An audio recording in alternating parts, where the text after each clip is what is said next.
अस्सलाम वालेकुम dear students. क्या आपको लगता है कि इंग्लिश के ऑब्जेक्टिव में फुल मार्क्स लेना मुश्किल है? बिल्कुल नहीं। आज हम सॉल्व करेंगे लाहौर बोर्ड का लेटेस्ट पेपर 2025 का, जिसमें से कई सवालात आपके अगले इम्तिहान में रिपीट हो सकते हैं। अगर आपने ये 20 MCQ समझ लिए तो समझ लें कि आपके 20 मार्क्स बहुत अच्छी तरह से आप स्कोर कर सकते हैं। तो चलिए शुरू करते हैं। सेक्शन 1 है, is there anyone who will you construe. Construe का मतलब क्या है? कंस्ट्रू का मतलब है इंटरप्रेट करना। कंस्ट्रू किसी गलत फहमी की वजाहत करने के लिए इस्तेमाल होता है और उसी को इंटरप्रेट करता है। Option number 2, chips begin in sheer bewilderment. Bewilderment का सही सिनोनिम क्या है? Confusion is the right option. Bewilderment दिमाग की उलझन या हमारी कोई हालत ऐसी होती है जो हैरानी की हालत होती है, उसको कहते हैं। इसलिए कंफ्यूजन का करीबी मानी बिविल्डरमेंट कहलाएगा। नेक्स्ट है जी, everyone was certain that eastern and lets would be hooligans. Hooligans का मतलब है wicked. Wicked is the right synonym of hooligan. Hooligans उन लोगों को कहते हैं जो शरारत और बदतमीजी करें। तो दिए गए ऑप्शन में से विकेट जो है वो बुरा है और ये सही ऑप्शन है। हुलिगन्स का मतलब भी बुरा इंसान होता है। ऑप्शन 4 है जी, option 4 is mixing careful spoonfuls from different caddies. Caddies का मतलब क्या है? कैडीज का मतलब सही ऑप्शन है ऑप्शन डी, स्मॉल बॉक्सेस। इसकी वजह क्या है? कैडी एक छोटा बॉक्स या कंटेनर होता है जो कि आमतौर पर चाय की पत्ती रखने के लिए इस्तेमाल होता है। तो कैडी का सही सिनोनिम होगा स्मॉल बॉक्स।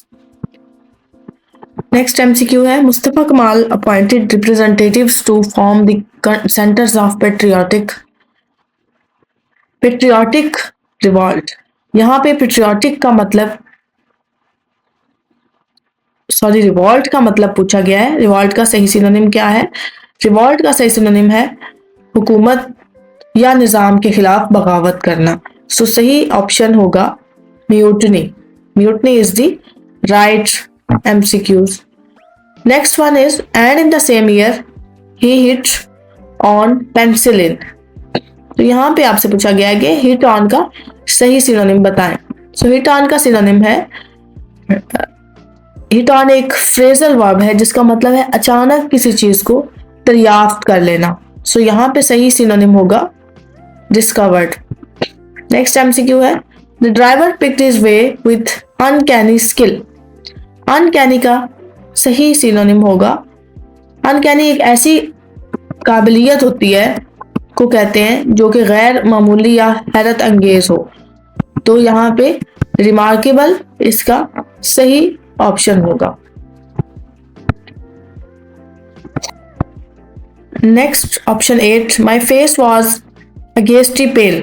इसमें गेस्टली का सिनोनिम पूछा गया है, तो राइट ऑप्शन होगा हॉरिबली। इसकी रीजन ये है कि गेस्टली जो है वो खौफनाक हद तक बुरी हालत को कहते हैं और खौफ से चेहरा हॉरिबली बुरी तरह से पीला पड़ गया। तो यहाँ पे सही ऑप्शन होगा गेस्टली एंड इसका सिनोनिम है horribly. Flashing his listeners on the catches of the basement. Basement का सही सिनोनिम क्या है? सेलर। बेसमेंट घर की तरह घर के तहखाने को कहते हैं, जैसे इंग्लिश में जिसे सेलर भी कहते हैं। नेक्स्ट ऑप्शन है option 10, it was therefore used sparingly lavishly. Sparingly का सही सिनोनिम होगा ऑप्शन बी, केयरफुली। स्पेरिंगली का मतलब है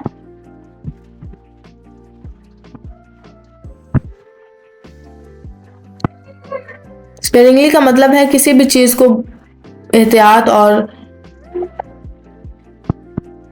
कम मिकदार में खर्च करना ताकि वो ख़त्म ना हो। तो यहाँ पे सही ऑप्शन होगा शेयर फ्रेंडली का केयरफुली। अब आते हैं उस सेक्शन की तरफ जहाँ पे आके बच्चे अक्सर गलती करते हैं, और इसकी वजह यह है कि प्रपोजिशन के रूल्स फिक्स्ड होते हैं और स्टूडेंट्स जो है वो उनको समझते नहीं है, और रट्टा सिस्टम की वजह से वो बहुत सारे जो है वो गलतियां करते हैं। सो अब हम देखते हैं कि पहला ऑप्शन क्या है। Ali is satisfied with his success. सही ऑप्शन होगा विद। वर्ड सेटिस्फाइड के साथ हमेशा फिक्स प्रपोजिशन विद इस्तेमाल होती है, ठीक है। I pray dash God for his success, तो सही ऑप्शन होगा टू। प्रे के साथ जो है वो टू इस्तेमाल होता है। जब हम दुआ के लिए किसी की तरफ रजू करते हैं तो प्रे टू समवन का रूल लगता है। He introduced his friend dash me, तो यहाँ पे सही ऑप्शन होगा he introduced his friend to me. किसी का तारुफ करवाने के लिए इंट्रोड्यूस टू इस्तेमाल करते हैं। Do not deprive anybody dash his rights, सही ऑप्शन होगा डिप्राइव ऑफ। डिप्राइव महरूम करना, इसके साथ हमेशा प्रपोजिशन ऑफ लगता है। He is annoyed dash his friend, अगर आप किसी इंसान पे नाराज हो तो वो विद लगता है, अगर किसी बात पर नाराज हो तो टू लगता है, तो एट लगता है। तो अब आप अनॉय के साथ देख लें, यहाँ पे सही ऑप्शन होगा विद। अगर किसी इंसान से नाराज है तो he is annoyed with his friend, यहाँ पे विद आएगा। और अगर किसी बात पे नाराजगी का इजहार होता है तो हमने एट लगाना था, तो अब सही ऑप्शन एट नहीं होगा, विद होगा। चलें जी, अब वक्त है एक डिटेक्टिव के तौर पे हमने ग्रामर को पढ़ना है। उसमें हमारे पास सिंटेक्स है। सिंटेक्स का मतलब होता है सेंटेंस करेक्शन, यानी जो आपकी करेक्शन हम पढ़ते हैं 5 नंबर की, उसको हम देखते हैं। The West Indies are a big country. इसमें आप देखें, a West Indies is big country, West Indies is a big country, the West Indies is a big country. तो इसमें West Indies are a big country, तो सही option हमारा होगा West Indies is a big country. इसकी वजह क्या है? इसकी वजह यह है कि वेस्ट इंडीज अगरचे जमा प्लूरल आपको लगता है, लेकिन ये एक मुल्क है, मुल्क का नाम है, ठीक है। तो इसलिए इसके साथ जो है वो दा जरूरी है। Option 17, I and Asad are social workers. I and Asad are social worker, तो इसमें सही ऑप्शन आप देखें, आप बाकी चारों ऑप्शंस को पढ़ें और पॉज कर लें वीडियो को और पढ़ें और देखें कि बाकी चारों वीडियोस में चारों ऑप्शंस में क्या प्रॉब्लम है। तो इसमें सही ऑप्शन है Asad and I R social workers. इसमें ग्रामर रूल ये है कि आई हमेशा दूसरे पर्सन के बाद आता है, ठीक है, सेकंड पर्सन के बाद आपको पता है आई, इसलिए असद एंड आई सही है।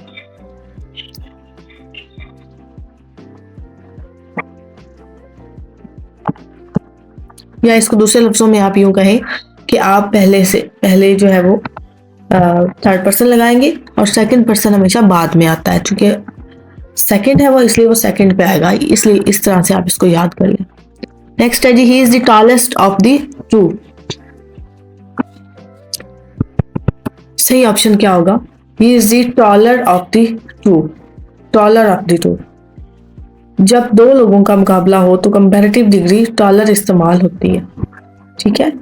यहाँ देखें, टॉलेस्ट नहीं आएगी, ही इज टॉलर नहीं आएगा, दी टॉलेस्ट नहीं आएगी, the taller of the two आएगी।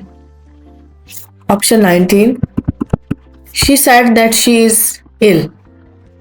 सही इसका होगा she said that she was ill. इसमें नरेशन का रूल है, जो इनडायरेक्ट और डायरेक्ट नरेशन जो आपने पढ़ी है। नरेशन के मुताबिक अगर रिपोर्टिंग वर्ब पास्ट यानी सेड हो तो जो अगला हिस्सा यानी कॉमास में है जो रिपोर्टेड स्पीच है वो उसका इस तब्दील होकर वाज हो जाता है। ठीक है, लास्ट ऑप्शन है, आप वीडियो को पॉज कर सकते हैं एमसीक्यूज के दौरान और खुद रीडिंग कर सकते हैं।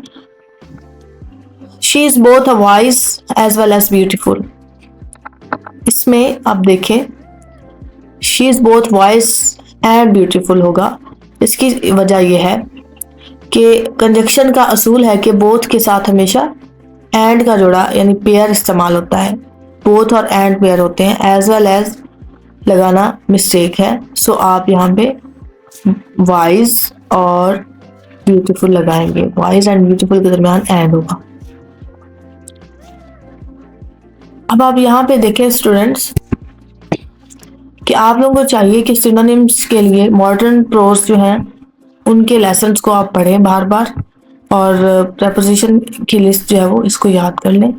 Good luck for the next time. I hope you will have a good understanding of this. तो ये थे बेटा वो 20 सवाल जो आपकी सक्सेस की में की रोल अदा कर सकते हैं और आप इनको बार बार देख लें। अगर आपको ये वीडियो हेल्पफुल लगी हो तो ज़रूर लाइक करें और कमेंट में बताएं कि आपका फेवरेट हीरो कौन सा है आपके सिलेबस में से। ये आपके लिए असाइनमेंट है कि आपने अपने सिलेबस में से अपना फेवरेट हीरो बताना है। और अब तक के लिए यहाँ से मैं आपको वाइंड अप करूँगी। आपने सब्सक्राइब फौरन कर देना है और अपना कमेंट में करें कि आपका फेवरेट हीरो कौन सा है। अल्लाह हाफिज़। Subscribe now and turn learning into your superpower.